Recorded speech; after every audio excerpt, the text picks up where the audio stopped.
Mga ka-mushroom, ito na yung ating mga F1. Ayan. At hintayin na lang natin siya na ma-polyramify bago natin siya i-dispose. Tapos ito naman yung aking makulit na anak at ihatid ko siya sa school ngayon. Kasi papasok na siya. Bali, saling pusa lang siya sa kanilang school. At nakakasabay naman siya sa kanilang lesson sa pagsusulat ng mga letra ganun. At ako ngayon magbabantay kasi wala yung misis ko. Ayan.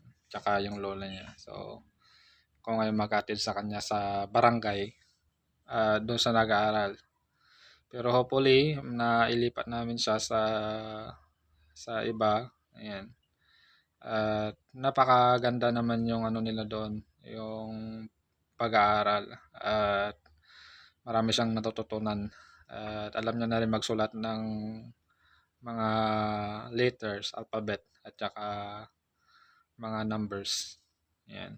So, ito, wait nyo na lang tong ma-fully ramified tapos ano na, dispose na natin. So, sa mga ano pa pala, shout out sa mga sumusuporta sa akin sa aking YouTube channel. At paki-follow nyo na rin ako doon sa aking FB page na RG Mushroom, yung magpa 5,000k yung followers niya.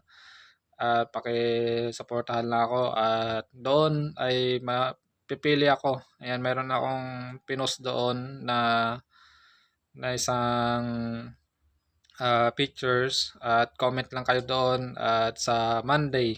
Ayan, sa Monday pipili ako ng isa na bibigyan ko ng binhi plus yung plastic para ang paproblemahan nyo na lang ay yung dahon ng saging. Ayan, sana ay sa ganitong pamamaraan ay makatulong ako sa kunting pamamaraan kasi hindi naman tayong big content creator at wala pa talagang kinikita ito. Ayan. Actually parang ano lang pang load yung ano niya. So mas magastos pa. And wala talagang kinikita. So ito ay tulong lamang at makapagbahagi sa inyo. At salamat sa mga solid na followers natin, mga solid na subscriber natin sa YouTube. Salamat sa inyo. Kung wala kayo nanonood ay hindi magpapatuloy ang video natin na mga ina-upload. So salamat sa suporta ninyo sa akin. So God bless sa inyo lahat.